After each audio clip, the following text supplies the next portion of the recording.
The Air Force was born as an observation force during the Civil War, and as early as 1898, the War Department showed interest in the glider. But it took a pair of bicycle makers who tinkered with a man-carrying kite to add imagination and power. Wilbur and Orville Wright gave the glider a water-cooled engine and two chain-driven 8.5-foot pusher propellers. The toss of a coin in 1903 at Kitty Hawk, North Carolina, won Orville Wright the chance to be the first man in history to fly under power. Airtime, 12 seconds. Distance, less than the length of a B-52 wing. Wilbur Wright went to Europe in 1908 to find a market for the flying machine, which up till then the Wrights were unable to sell. His flights on the continent attracted the President of France as well as the kings of England, Spain, and Italy. To Wilbur, it was endless work. In addition to acting as a pilot, he was ground crew, mechanic, and salesman. A team of horses pulled the plane to a wooden monorail, and this served as a runway on a grassy field. A few men lifted the flying machine into position, facing the wind. To provide thrust for the takeoff, the Wrights had developed a catapult.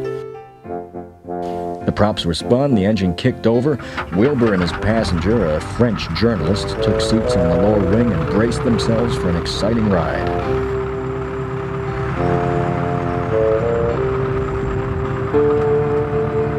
He won applause, but no sale.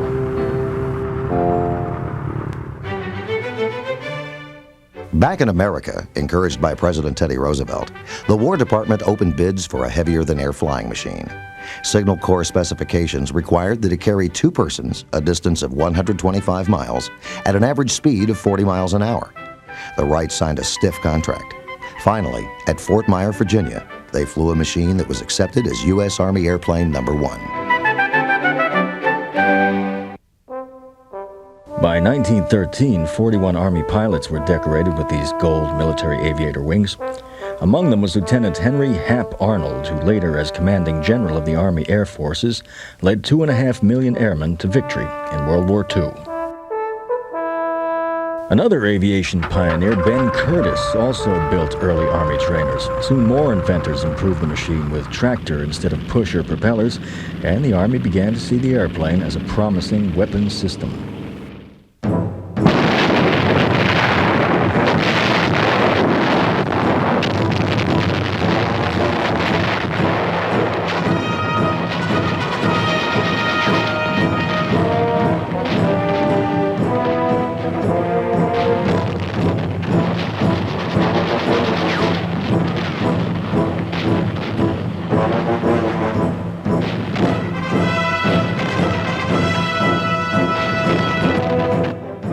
By 1916, America's only trained aviators were volunteers flying with the French.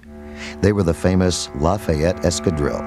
They courageously fought when Germany had full control of the sky over Europe. When German U-boats forced the United States to declare war, American air power ranked 14th in the world. Believe me, we were far from ready. I was a rookie cadet, I ought to know. They gave us wooden guns and told us we were going to turn the tide. For training equipment, we molded our own bombs out of plaster. Pretty soon, we trained with the real things, Lewis machine guns. We were issued leather flying togs and helmets. Oh, it was a proud day. First, we made our pre-flight check of our baling wire planes. Then we tried out our wings.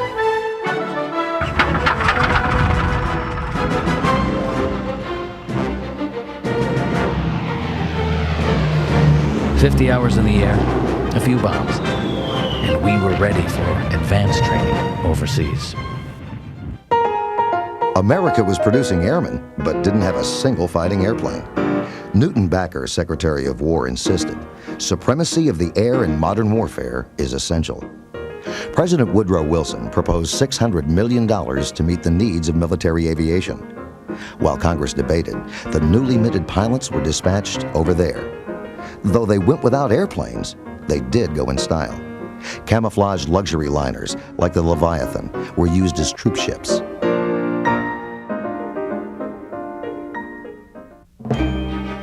Some of us half-trained flyers went to Britain and Italy, but most of us went to France.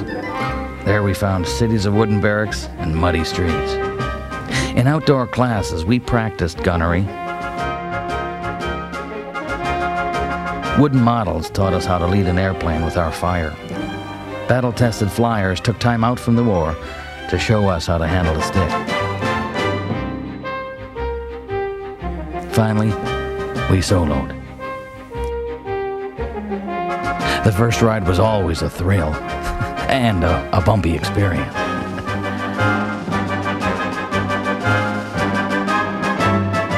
But it was much easier to talk about turning the tide than to produce fighting aces overnight. Late in 1917, France met the AEF's 1st Aero Squadron, commanded by Major Ralph Royce. His outfit was the first to see action. They proudly pasted paper iron crosses over the enemy bullet holes. When Major William Thor and the Lafayette Escadrille became the 103rd Aero Squadron, they brought a record of triumphs. Captain Field Kindley shot down 12 enemy planes, and Major Raoul Lufberry got 17. Captain Elliot Springs ran up a score of 12, but the ace of aces was Captain Eddie Rickenbacker with 26 victories. America's airplane factories and us war workers really didn't get started until late. To make airplane wings, they took us house carpenters and furniture upholsterers, even seamstresses with high pompadours. Meet Rosie the Riveter in 1917. Painters used that varnish smell like bananas. The fuselage which we finally chose was of British design. The engine, though, was all-American. Its manufacture was the outstanding production achievement of the war. In all, we built 4,500 DH-4 airplanes powered by Liberty engines. We made them at Ford, Lincoln, Cadillac, and Packard, automobile manufacturers. Curtiss, Martin, and Wright, still famous plane-making names, were busy assembly plants in those days. World War I gave America its great aircraft industry. Each plane was test-flown, then torn down for packing. Under guard. Crated and addressed, he was off to the front. In France, parts were reassembled into the fighting craft which helped sweep the enemy out of the sky. Husky Mademoiselles handled the wings like toys. In May 1918, the first American DH-4s rolled directly from the assembly sheds to the airfields. Only 8 months after they were ordered into production, they joined American aviators ready for the big push. When the order to prepare for battle came, truckloads of aerial bombs were delivered to the planes. Armorers fused the bombs and loaded the rigs. Then the boys who had to take them up made sure the job was done right. The boys still talk about the big push. When we lifted the flaps that September morning in 1918, everything was ready. For the dawn's takeoff, we put flares on our wingtips. Billy Mitchell had asked for every Allied airplane that could fight, and we brought them out. Every Allied field on the continent gave its planes. General Mitchell called for 1,500, and we actually got 1,481 off the ground.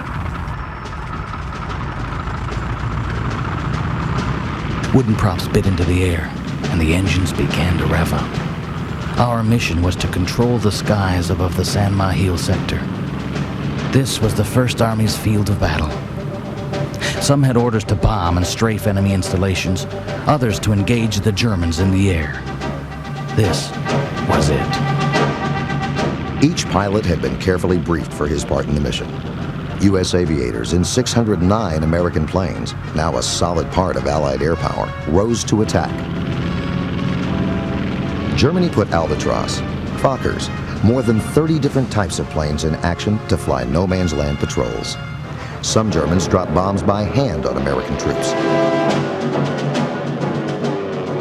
Other enemy ships strafed our observation balloons, burning them out of the sky.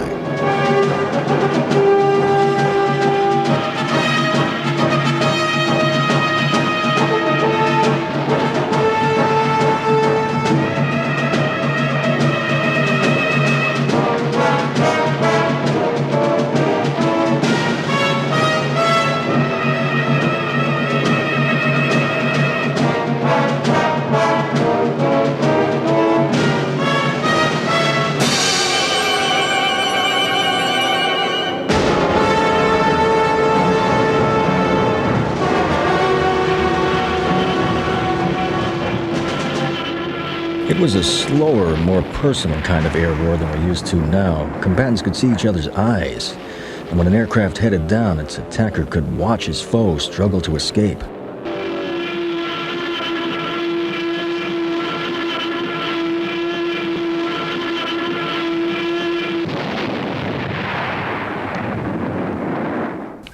The pilot signaled that he had made another kill, and after a victory roll, he joined his buddies.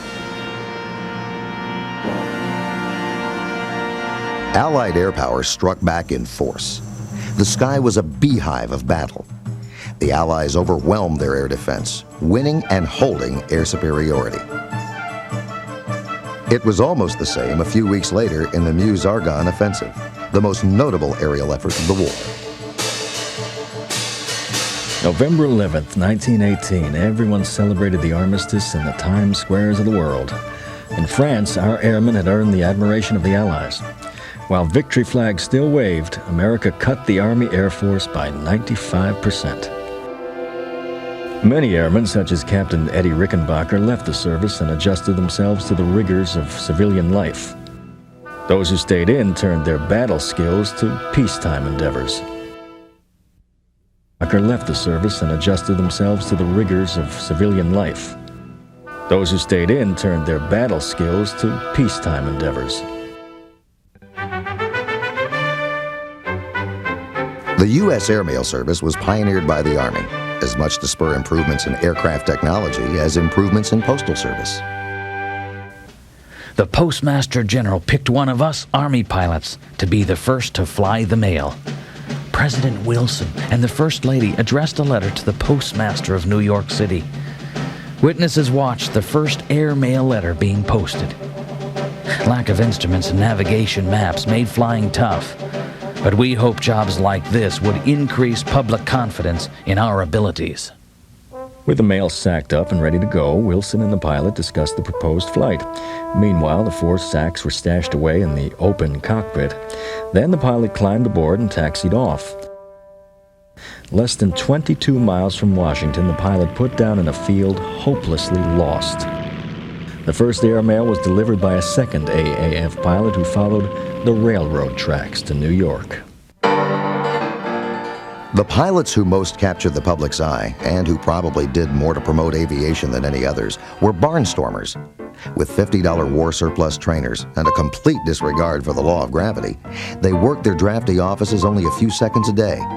Wildcats like Howard Hawks, Roscoe Turner, and Edward Stinson deserve much credit for introducing America to the sky. The crowds loved to watch the daredevils outdo each other with spectacular stunts.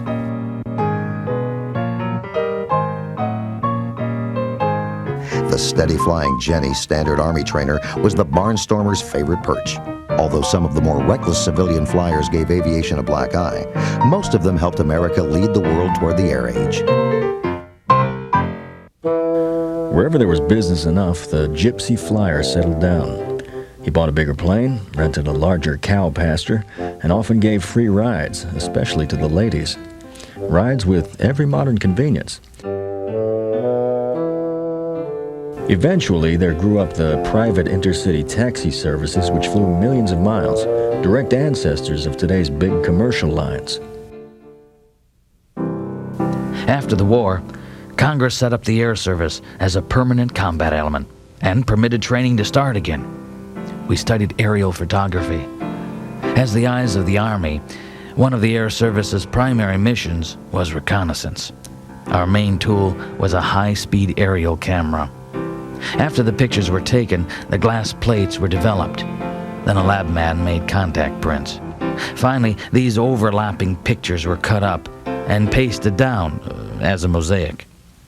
Some of us were briefed for our first training mission, strafing maneuvers against ground troops armed with anti-aircraft artillery. With the help of the ground crews, we started the takeoffs. In advanced training, we specialized in bombardment, observation, pursuit, or attack. When the troops on the ground heard our engines roar, they ran for cover.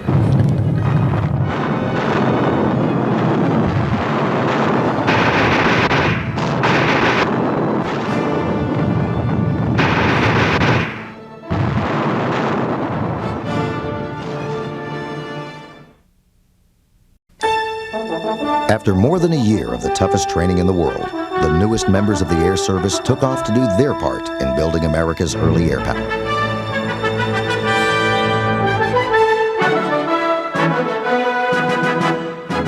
Flying safety was a constant goal. The development of a trustworthy parachute was high on the list of priorities. This test called for jumping off the wing backwards. Another method was having the slipstream open the chute and yank a man into the air. Although parachutes had been offered for some time, our men didn't use them. To prove that the equipment worked, many of the tests had to be performed by the inventors themselves. Despite budget setbacks, the Air Service continued to make aviation history with record-breaking flights. Lieutenants Kelly and McReady won congratulations from the Dean of all Flyers, Orville Wright, for setting several duration and distance records in the T-2. For the first non-stop coast-to-coast flight, the Air Service modified a giant commercial transport with special tanks in the wings. This was the third try by the same men in the same plane. 2 previous west-to-east hops had failed. In preparing the plane, 780 gallons of gas were pumped aboard. By flying from east to west, they hoped to use up most of the gas load before climbing the Rockies. This was not a stunt. John McReady and Oakley Kelly were part of a larger Army program to develop better planes, engines, and navigation, and to advance flying techniques.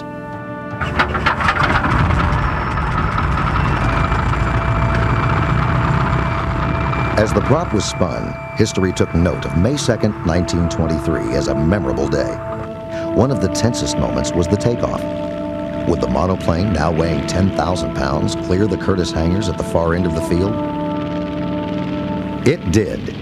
Throughout the 2,250-mile route, the pilots took turns at the controls. Average speed, 94 miles an hour. Less than 27 hours later, the T-2 arrived over Rockwell Field, San Diego.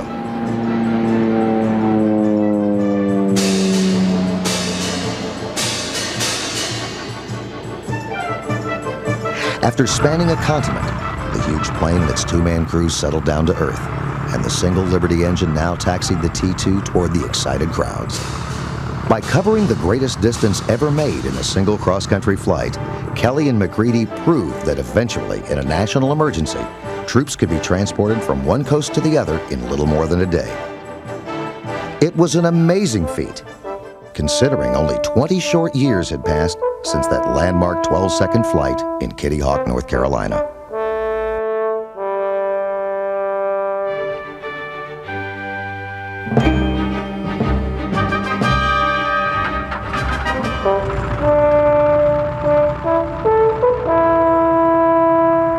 In the early days, chief proponent for the value of air power was Brigadier General Billy Mitchell. A veteran of the dogfights of World War I, he had insisted that an airplane could sink any surface ship. And when he argued that 1/2 the cost of a single new battle wagon could supply the planes to make the warship obsolete, Congress insisted he get the chance to prove it. General Mitchell said our first task was to give a crash course in strategic bombing techniques to some Navy pilots who would join us Air Corps flyers on the bombing run. Soon enough, our team, called the 1st Provisional Air Brigade, was ready. Fast pursuits and heavy bombers, accompanied by auxiliary planes with cameras and observers, headed for the target, the obsolete battleship USS Alabama.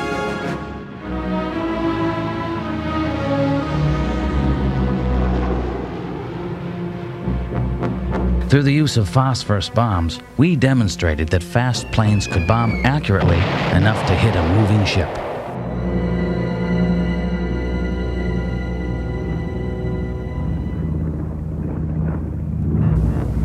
Armorers prepared heavier bombs, and the observers aboard the SS Shaman radioed orders for new takeoffs.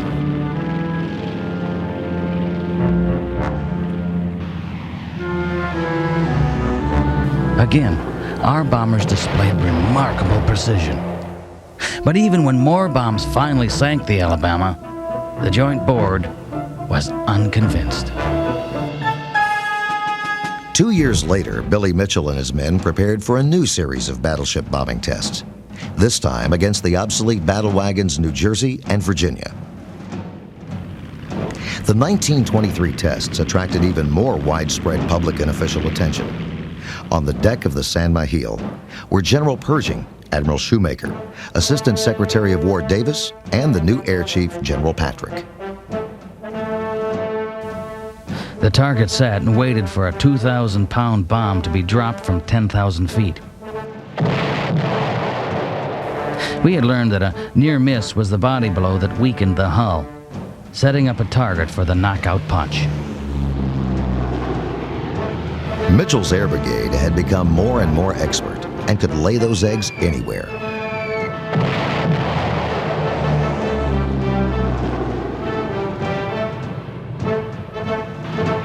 A direct bomb strike cleared the decks and armor plate buckled like a tin can. It was the beginning of the end of a mighty warship, victim of precision bombing.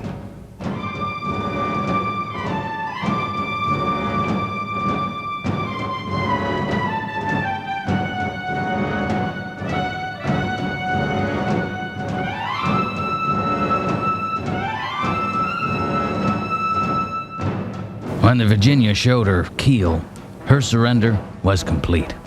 We thought we'd really proved something out there, but maybe we hadn't.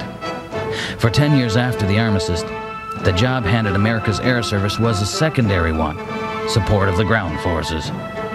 We knew then we still had a lot to prove.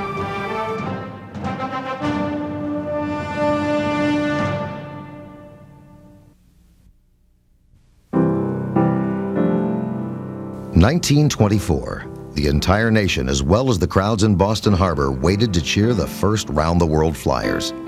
The U.S. Air Service, struggling with a few men, a handful of planes, and very little money, hoped these spectacular achievements would help win public support. On their 27,000-mile trip, they had flown through every climate on Earth. The conquering heroes, led by Lieutenant Lowell Smith, succeeded where all others had failed, and, at long last, returned home.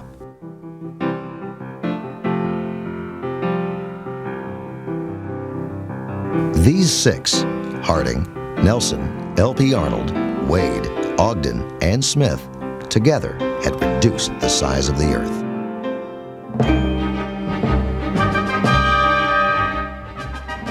At the same time, we developed the Barling bomber.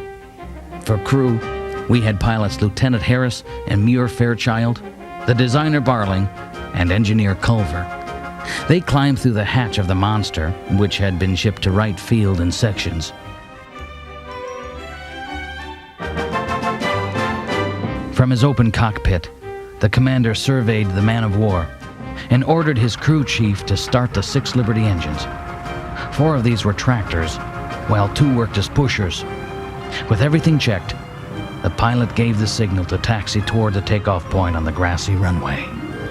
The Barling had 3 wings which spanned 120 feet and it stood 27 feet high, dwarfing all air service planes of the time.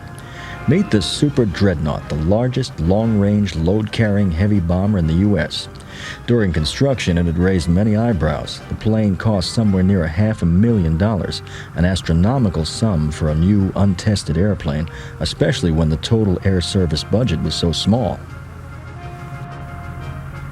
The experimental triplane started its takeoff for the first time in 1923, 32,000 pounds traveling along at the incredible speed of 61 miles an hour.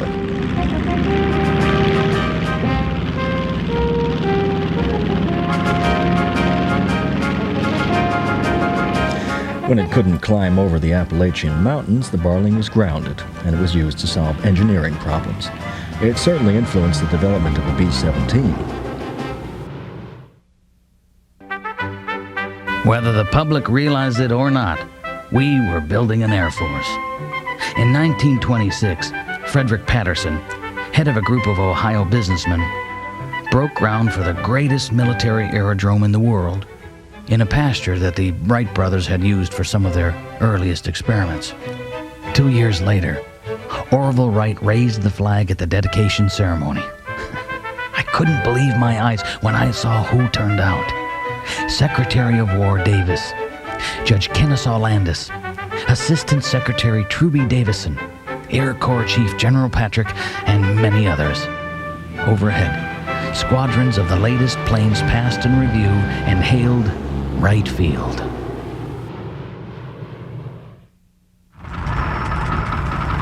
Another distinguished Army flight was the first non-stop attempt from California to Hawaii. Ground crews carefully prepared the huge tri-motor Air Corps monoplane called the Bird of Paradise. She was going to fly an untried course mapped out by Lieutenants Maitland and Hagenberger. Oakland airport crowds applauded the two Army flyers as they gunned their engines and started off down the long runway.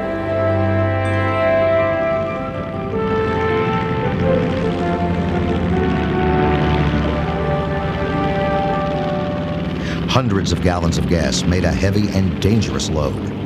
Finally, the Bird of Paradise lifted itself off the earth and headed across 2,400 miles of nothing but ocean.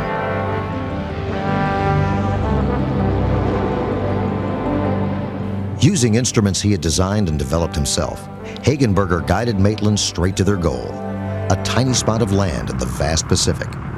Less than 26 hours later, the people of Hawaii hurried to get a look at the first airplane flown from the mainland. This was later regarded as the most perfectly organized and completely planned flight ever attempted. Hagenberger and Maitland triumphantly returned to the States by boat. In the 20s, the Army watched Americans stunt flying the oceans. Charles Lindbergh, Will Rogers and Wiley Post, Amelia Earhart, and many others. The Air Corps learned from successes as well as failures like this overloaded civilian takeoff.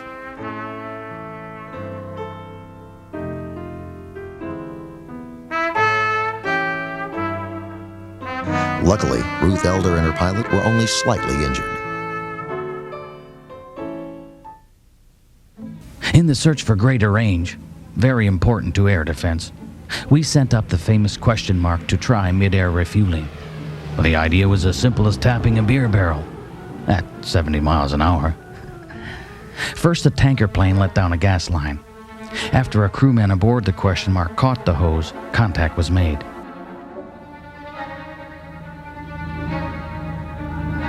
When the transfer was complete, question mark threw off the gas line, which was then pulled back into the tanker plane. During the flight, 43 different contacts were made, 9 of them at night. The question mark flew for nearly a week without landing, and during that time, 5,660 gallons of gasoline and 245 gallons of oil were transferred by this air-to-air refueling method. When the question mark finally came down, it proved that a plane could fly 11,000 miles without stopping, and that U.S. Air Corps flight training was the best. Major Carl Spaatz and his crew, including 2 other future Air Force generals, were the champion endurance flyers of their time.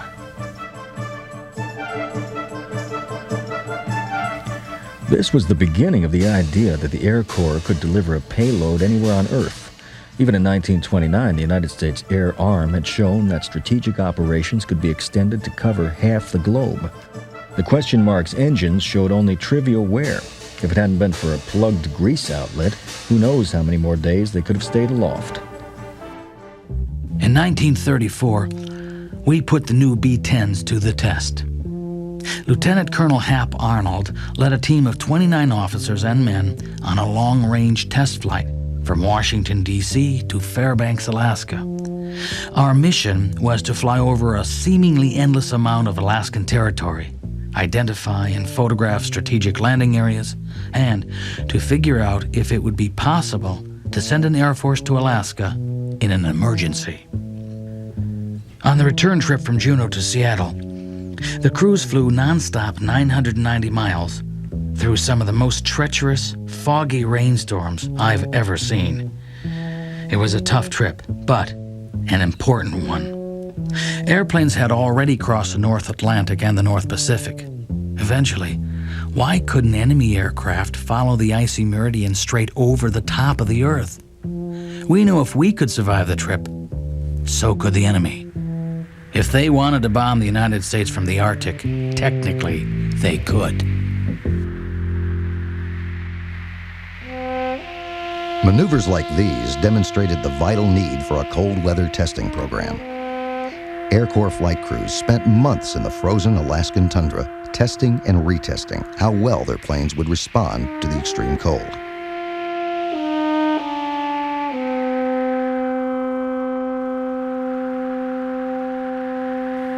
Just before one mission, a blizzard hit, freezing up the engines.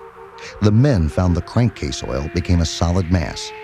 Skis were welded to the ice. Nevertheless, the crews persisted, and they got the planes ready to fly.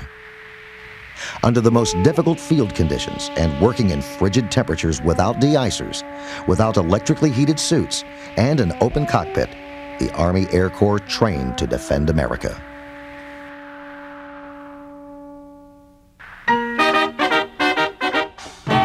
American air races started in 1920 and continued to focus public attention on flying for 19 years. Remember the 1925 Pulitzer contest? Our entry was a Curtiss Hawk. General Patrick instructed Lieutenant Cyrus Bettis as Jimmy Doolittle looked on. The Navy's entry was the same except for the paint job and the pilot. Lieutenant Al Williams held the speed record and was confident of success. Bettis was the first to take off.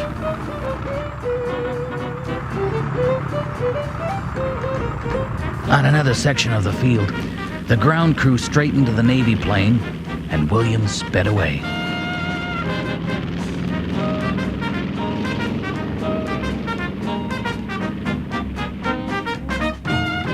It was a spectacular show around a closed course as Bettis picked up speed. First, he equaled Williams' old record, then he went even faster. Williams dished out tough competition.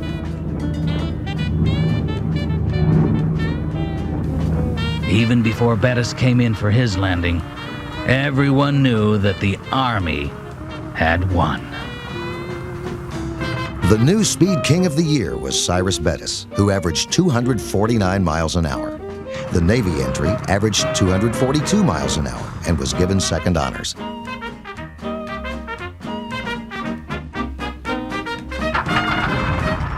Two weeks later, in the Schneider International Seaplane Race at Baltimore, Army was represented by Lieutenant Jimmy Doolittle.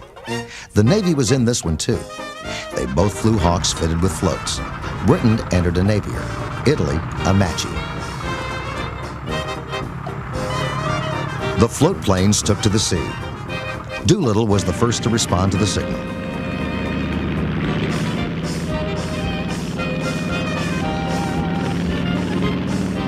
In the face of top-notch competition, Army was the first to cross the finish line, a 232-mile-an-hour winner. During the 20s, the Air Corps proved the airplane was more than just a weapon. Army flyers had cut time and distance by flying higher, longer, and faster. But in 1930, with the dedication of Randolph Field, a new Air Corps era began. This was to be the West Point of the air, and it soon developed into one of the greatest air bases in the world.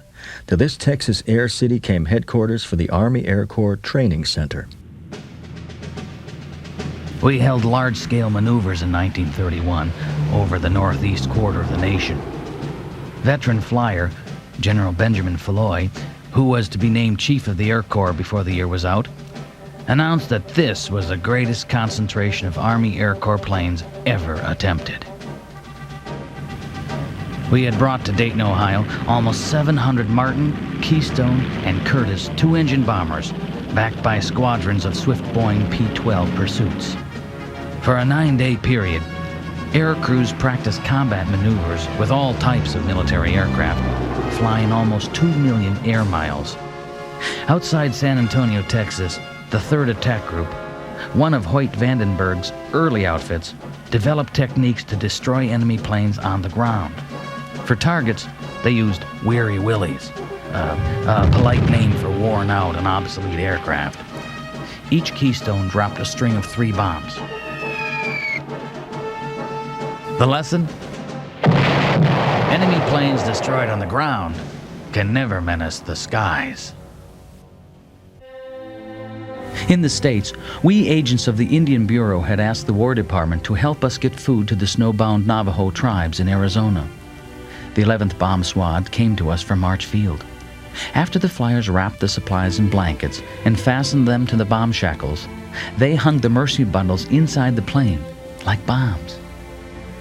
Near a line of Curtiss bombers, we pointed out the first trading post on the map. The pilots called it the target. It was easy to see that this winter of '32 was a man-killer. As we flew off, past Navajo Mountain, traveling 133 miles an hour in open plains at 0 temperatures, we searched the mesa. There it is, big logs in the middle of the stake fence. Flying low, the pilot put the B-2 Condor on the bomb run. Skimming over the foothills, it felt like we'd surely graze those trees on the ridge. There go the mercy bombs. It was magic. Machines designed for killing an enemy were saving our friends. We almost tripped on our own shadow as we waved goodbye and headed back.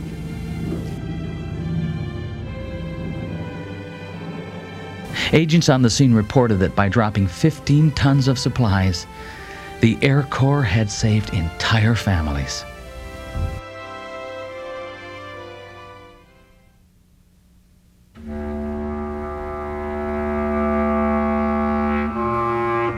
While America engaged in peaceful pursuits, on the other side of the globe, the Japanese military machine prepared for war.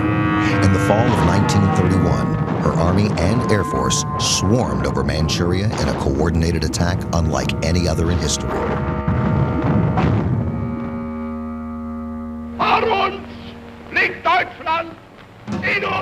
In Germany, still downtrodden after the loss of World War I, a small cadre of militarists plotted to take power, believing expansion to be Germany's only hope for renewal. They believed as well that the key to that expansion would be the lightning use of aircraft and armor.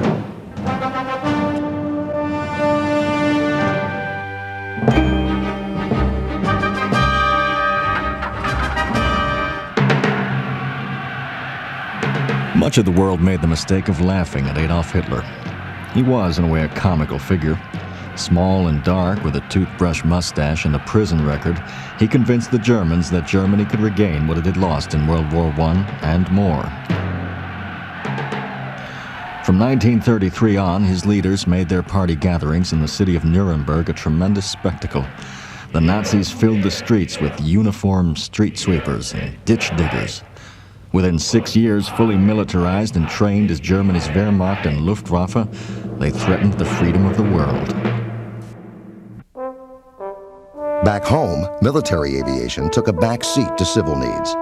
In 1934, there were charges that the United States Post Office Department was paying exorbitantly high rates to commercial lines for carrying the nation's airmail. Contracts were canceled, and by direction of President Roosevelt, Postmaster General James Farley turned the job over to the Army Air Corps.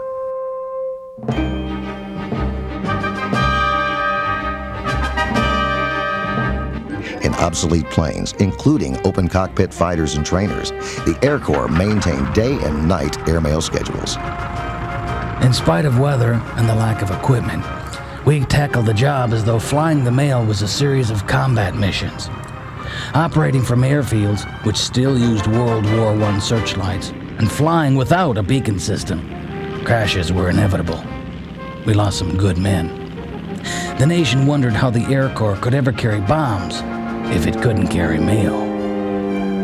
But investigators concluded that if we had been given the planes, personnel, and training funds for which we battled all those years, we could have done this or any job.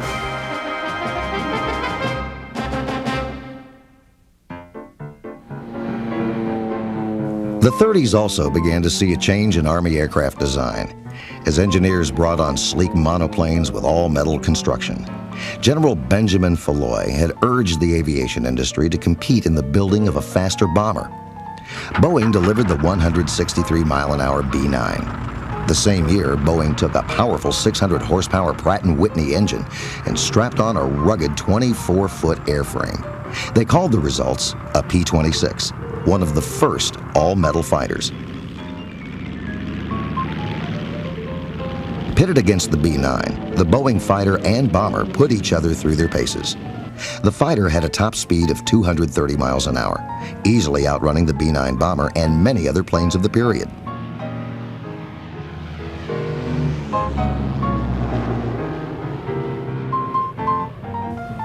Another entry in the bomber competition was Martin's early version of the B-10, also a twin-engine, all-metal monoplane. It had a waist gun, a nose gun, and an efficient bomb bay which would close on a 2,000-pound blockbuster. This armament, plus a 1,300-mile range, made it the most powerful bomber of the time, while its speed of 207 miles an hour made it the fastest in the world.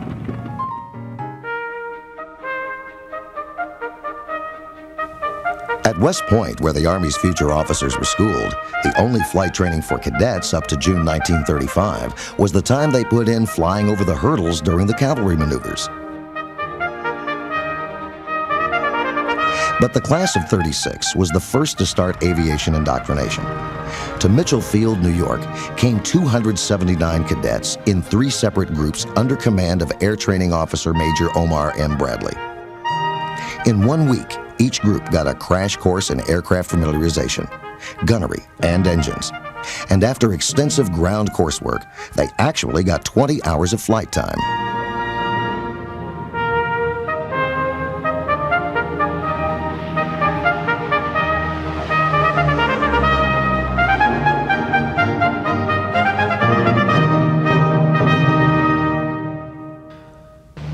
Meanwhile, Hitler's rise brought a rebirth of the German Air Force. Restricted by the Treaty of Versailles that ended World War I, the Germans could train only a limited number of military pilots. Hitler well understood, however, the importance of air power, so he created a massive civil aviation program. Glider clubs for Hitler Youth were fostered throughout the fatherland. For the bigger boys, flying sports clubs were the attraction, introducing young men to basic flight training. Aircraft manufacturers were ordered to build only commercial planes, adding capacity far over and above that which would have been allowed for military purposes. Then, finally abrogating the Versailles Treaty, Hitler gave Reich Marshal Hermann Goering, soon to be leader of the Luftwaffe, the green light to shift civilian production to military. A new generation of German fighters and bombers began rolling off the assembly lines. America, the cradle of aviation, soon was outmanned and outplaned. We didn't seem to know that it took 1 year to train a pilot and 5 years to design and build an airplane. Hermann Goering did. Hitler now had a powerful political weapon, and he wasted no time putting it to use. March 11th, 1938. Mechanized forces with 400 aircraft crossed the Austrian border. Hitler himself followed the next day and formally swallowed up the Republic of Austria and its small air force. It was the opening act of World War II in Europe, and even while Europeans continued to believe Hitler could be placated, America started gearing up for war. September 29, 1938, Hap Arnold became Chief of the Army Air Corps. With Andrews, he briefed Army Chief of Staff General George Marshall on the air facts of life. On the day following Arnold's appointment, the Munich Agreement was signed. British Prime Minister Neville Chamberlain thought he had achieved peace. Peace in our time. But the very next day, 500 German aircraft assisted in the invasion of Sudetenland, the region of Czechoslovakia closest to Germany. 6 months later, the Czech Republic was dissolved. Without firing a shot or dropping a bomb, Hitler's military machine had won for him a great victory. Munich taught the world a great lesson. In international diplomacy, as in poker, you can't win if someone else holds all the aces. So in 1939, the Air Corps began to expand its pool of reserve pilots. Young Americans came to Texas to learn how to walk in the flight boots of air heroes like Thomas Selfridge, Eddie Rickenbacker, and Billy Mitchell. Cadet requirements were rigid, and the course was tough. In fact, only 50% of each class made the grade. We upperclassmen guided the new flying cadets. We called them dodos. Before the dodos learned to fly, they became soldiers. In one intense year, they had to absorb the Army's long tradition of service, honor, loyalty, and discipline, so that later they would know how to command. We looked at every cadet as more than a prospective aviator. He was a potential officer in the Army Air Corps. In the academic phase of the life at Randolph Field, the Department of Ground Training provided the new cadet with studies in meteorology, navigation, radio, and air regulations. In fact, all the knowledge necessary to become the best darn pilot in the world. When we marched into the mess hall, we were anxious to hear the orders of the day. Classes which were promoted into basic training were announced by the cadet adjutant. The next morning, my new officer instructor was waiting for me when my class reported for duty. Those of us who didn't wash out thought we were pretty hot pilots. But soon after breaking ranks, we realized we had a lot to learn when we met a real flyer. We were about to spend a lot of time with this man and with our new basic training plane, and we liked them both from the start. After flying primary trainers, the slick BT-9s looked like push-button flying jobs. We still didn't have to worry about retractable landing gear or armament, but now we did have to work flaps, trim tabs, operate radio, and other new devices.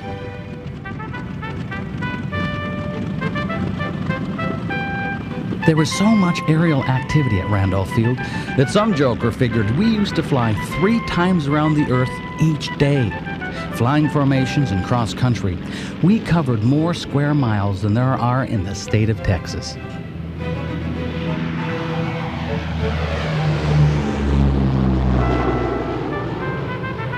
Although we had more instruments to watch, more complicated equipment to handle, flying was no longer a chore. It was fun, sport, excitement. And with every flight and every landing, the feeling grew. We talked and ate and slept flying. They say it costs thousands of dollars to train a pilot. Frankly, we should have paid the Army for the chance. Instead, we got $75 a month and the opportunity of a lifetime.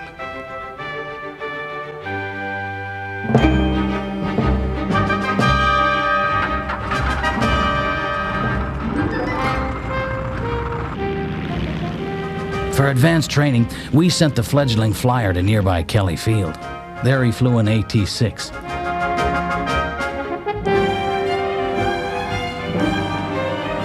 When a cadet brought his ship in for the last time, he was ready for graduation. With simple ceremonies, the cadets were sworn in and commissioned as second lieutenants in the Reserve Corps.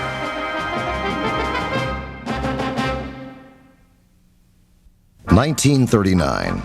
The United States, shocked by appeasement at Munich, had her leaders take a closer look at military aviation. While exploring the values of small bombers like the B-18 against the more costly Flying Fortress, they approved experimental projects for the B-15, whose 4 engines proved too weak for the giant weight and wingspan of 149 feet, and for the lumbering B-19, which boasted a record span of 212 feet. However, both new ships did pay dividends in future bomber development. It took world events to give the U.S. Air Force its biggest shot in the arm. On the fateful dawn of September 1st, 1939, Hitler directed the German Army and Luftwaffe in a lightning-like campaign. The map was Poland, the plan was surprise.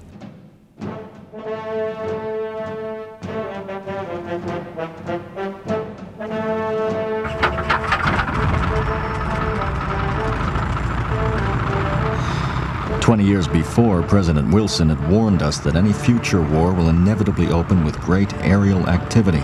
Wilson was right. Without warning, 2,000 modern German combat planes took off for the first aerial blitz in the history of the world.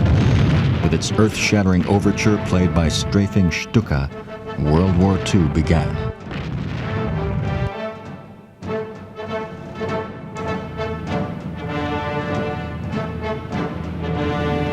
As thousands of bombs demolished Polish cities, the U.S. Air Corps learned a lesson. Now Hitler's threat, today Germany, tomorrow the world, was both believed and feared.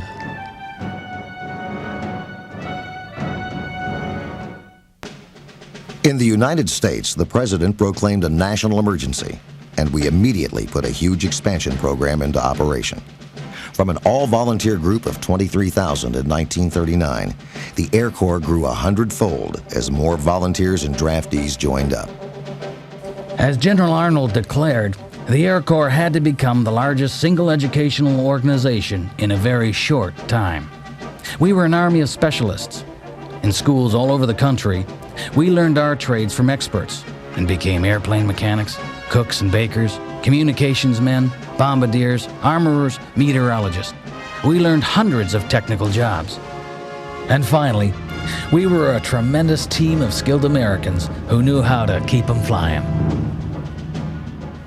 America's ability to mass-produce complex military aircraft was essentially a civilian miracle. However, in 1940, as in 1917, defense work didn't get started until late. War had stopped the wheels of industry, and conversion took time, valuable time. Many factors made the miracle possible. Waiting airplane designs, inexhaustible raw materials, and highly adaptable industries, a variety of well-established aviation companies, willing defense workers, and a goal. I should like to see this nation geared up to the ability to turn out at least 50,000 planes a year.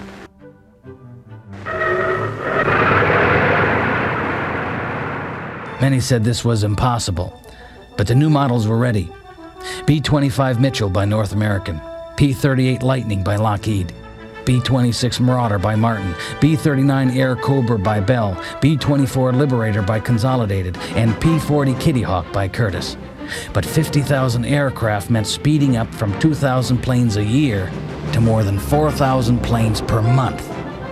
Could America do it?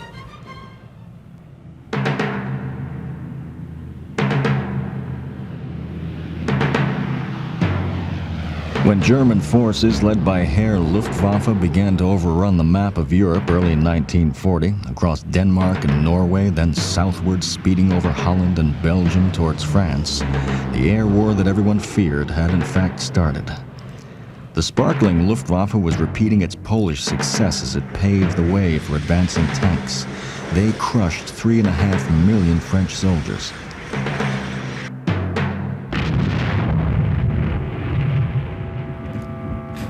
While German troops and airmen goose-stepped on the heart of Paris, the Luftwaffe seemed invincible.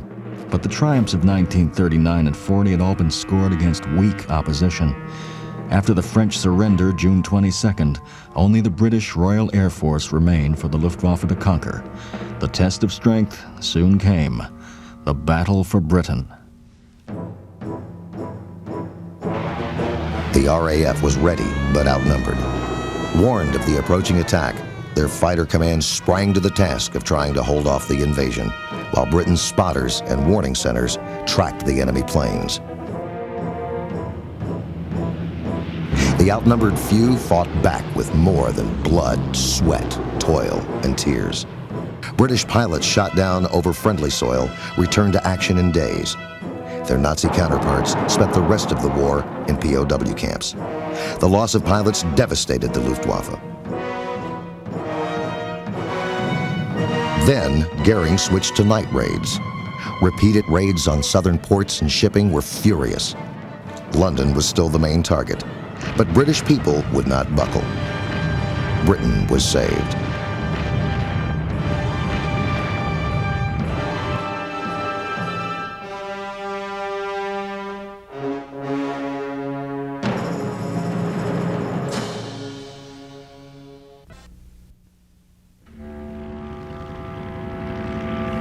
December 6, 1941, Hamilton Field, California. We were under orders to get every available B-17 to the Philippine Islands. General Arnold personally inspected the air movement of the 13 flying fortresses. They carried no armament because of the heavy gas load necessary for the 3,000-mile hop to Oahu. Dawn, December 7th, 1941, the Pacific Ocean. A Japanese task force was also headed for Oahu. Mission, sneak attack. Primary target, Pearl Harbor and Hickam Field. Exactly at 0600 the fateful signal was given, and the first wave, 200 fighters, horizontal bombers, torpedo bombers, and dive bombers, roared off.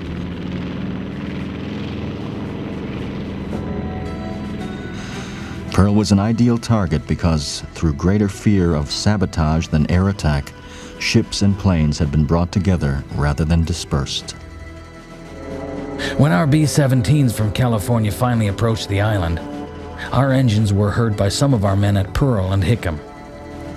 At the same instant, from another direction, the Japanese struck. In the midst of the onslaught, we arrived unarmed, helpless.